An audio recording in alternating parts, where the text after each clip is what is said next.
Okay, I've come back from having my cup of coffee, and so I'm all coffeed up. And the yeast is proofed, so it's all lovely and bubbly on the top, which is fantastic. I'm going to add the rest of the water. So I added about 100 grams before, and now I'm going to add enough to make it 400 grams. And I'm going to add a couple spoons of salt. You don't have to add salt if you're on a low salt diet. Don't add salt. And this is the best bit. I wish you could feel this, actually. This is just enormously wonderful to squish flour and water in between your hands. I do know people who don't like this bit, and I really find that hard. I wonder what else they don't like, if they don't like doing this.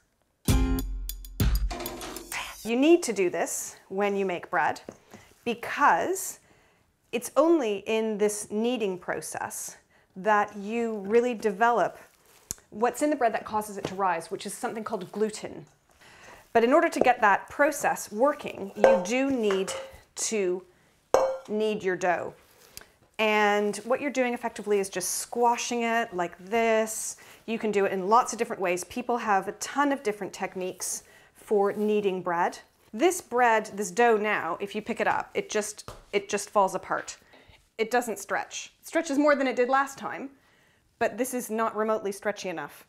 We're actually going to get this bread to the stage where we can stretch it and see light through it.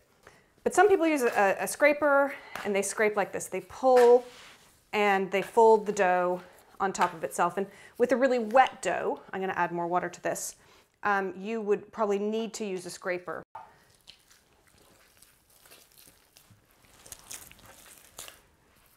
To do that. So that's one of your options, is to use a scraper to stretch your dough and squash your dough and throw your dough on the table if that's what makes you happy, or if you aren't happy, maybe it will make you happy. The important thing is that you knead your bread for a good 10 or 15 minutes.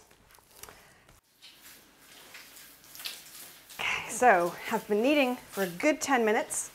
I'm very warm in here, and I'm now going to just check that this dough is sufficiently strong and stretchy to make good bread. So I can pick it up, and we'll see that this is really strong dough. I am trying to break this dough. I assure you, I am really trying to break this dough, and I can't.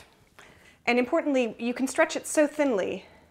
I don't know if you can see this, but I can stretch this so thinly I can see the light through it. It's like fine porcelain, really, really fine china. You can see the light through it. And you can with this as well, which just indicates that it's strong enough to be stretched almost as thin as paper. I'm gonna put this in the bowl. You don't need to oil the bowl. You can oil the bowl, but it just makes it harder to clean. And I'm going to let this rise now for an hour, and it will double in size. It's incredible that this, which kind of looks like this at the moment, is going to fill with air and double in size and become a lovely squashy pillow.